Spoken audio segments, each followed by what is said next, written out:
03456060973, text 84850, email nicka@lbc.co.uk, and if you're on Twitter, it's @LBC. Meanwhile, all is calm in the corridors of power. It's a slap-down, drag-em-out heavyweight contest between the Foreign Office and the Home Office as to who is going to take responsibility for some of the stupidest ideas to come out of government since Defence Secretary Gavin Williamson suggested mounting guns on cows and using them as a substitute for tanks. Shut up and go away. The past week has seen several reports emerge describing some ideas that a child who isn't responsible enough to be left alone with crayons would think were daft. It's all about migration, and Priti Patel is in the push 'em back out to sea camp, as I describe it, exaggerating for comic purposes, except that real life is now like a satire, and apparently that's what was discussed. Putting a wave machine in the English Channel to push the migrants back to France. I mean, if we all stand on Beachy Head and exhale, we might be able to blow them back to Calais. And rather than say, no, no, no, we didn't come up with those ideas, how ridiculous, or firing the person responsible, the Home Office is instead blaming the Foreign Office for leaking these top-secret plans. I think denial that they were ever being considered might have been a better option, but I'm sure that Priti Patel knows what she's doing. Yeah. And then there was the claim that Priti Patel had instructed her department to weigh up the logistics of shipping migrants to islands and far-flung overseas territories for processing, including Ascension Island, which is 4,000 miles away in the South Atlantic, which would kill two birds with one stone, as I believe that we are in the process of negotiating a huge and tremendous deal with Ascension Island to replace the one that we are leaving the EU with. We'll sell them jars of Bovril, and they'll sell us solidified bits of volcanic lava. They need us more than we need them. It's onwards and upwards for the good ship Britannia. This boat's going down. I wasn't kidding about the wave machine in the channel to push back boats trying to make the crossing. That was a real thing. These are the people that are running the country. We're doomed. And then there was a plan to house those that do reach British waters on disused ferries, because, you know, it's much cheaper to house someone on a floating ship than the land, which is why cruises are so cheap. And what did the Home Office do about these leaks of stupid ideas? Address the problem of the ideas or try to get the person that leaked them? Do you really need me to answer that one? Priti Patel's Home Office has confirmed an inquiry into the leaks. I think maybe we should instigate an inquiry into Priti Patel, but maybe it's not her. Maybe these are the kind of ideas that only a self-proclaimed genius would come up with. This sounds like a job for Dr. Evil. And government sources pointed to number 10 Chief Advisor Dominic Cummings as the mastermind.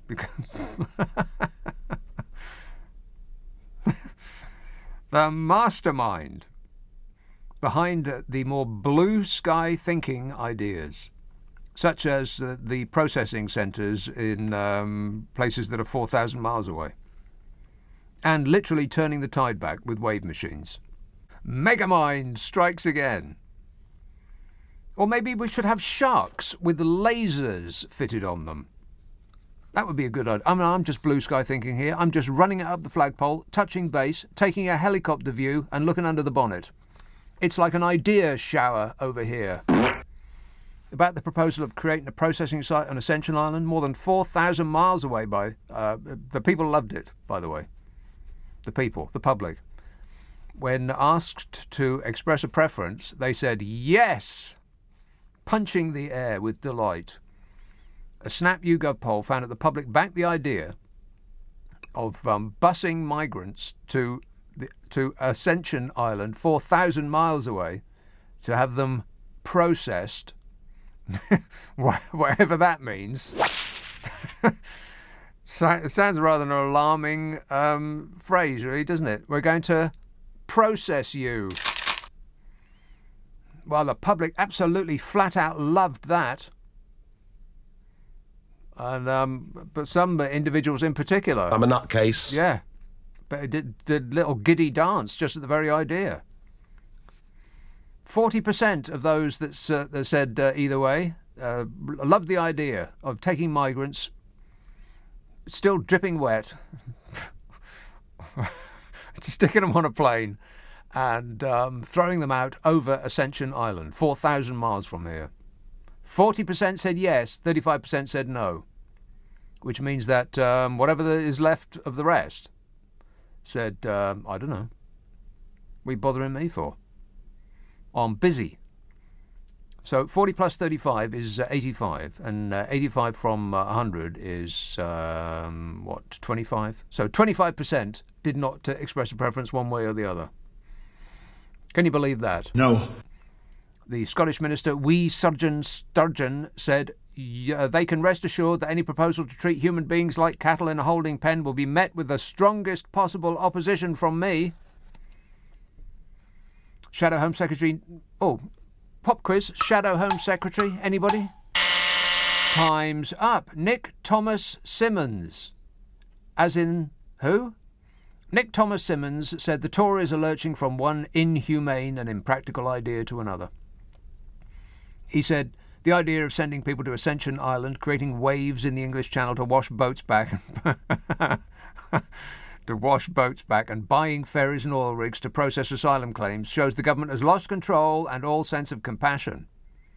Or, and I know I say this a lot, but it does come up a lot, they are inhumane and impractical ideas.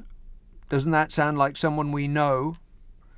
Once again, the government are thinking, what would Donald Trump do? What do I know about it? All I know is what's on the internet. And the internet tells him that wave machines are a good idea. And taking people that are desperate to get to this land 4,000 miles away, it's like a game of snakes and ladders, isn't it? Longest snake ever. So the processing centres 4,000 miles away are off. Not going to be doing that, what with the cost and all. They also thought about buying retired ferries and converting them into asylum processing centres, or buying decommissioned oil platforms in the North Sea and putting them there while their applications are processed. And all these are incredibly complicated and expensive ideas. And they were uttered, presumably, so that the government could say, look, no foreigners coming here, they're all out at sea. According to the Financial Times, other blue sky options included, but were not limited to, laying booms, barriers, or tying small boats together in parts of the channel to stop migrants reaching the shore. In other words... I'm building a wall, okay? I'm building a wall. I'm building a wall, okay? I'm building a wall. And that whole wave thing, they're just brainstorming. This is LBC with Nick Abbot. Call 0345 6060 973. Tweet at LBC. Text 84850. This guy is sick. There's something wrong with this guy. There is something wrong with that guy, no doubt about it. And the thing that is going to go away like a miracle is apparently laying him low. Late breaking news. Let's talk to Simon Marks, LBC's America correspondent. What's the news, Simon? Nick, events here are now moving very quickly. The White House has just announced that President Trump is being transported to Walter Reed Medical Center on the outskirts of Washington, D.C., out of what they describe as an abundance of caution. They say that he is in good spirits and doing well. Remember that Donald Trump revealed in the early hours of this morning, after reports were circulating here that he had tested positive for COVID-19, that both he and the First Lady of the United States, Melania Trump, had indeed tested positive for the virus. All day long, the White House has been telling the public that his symptoms were mild.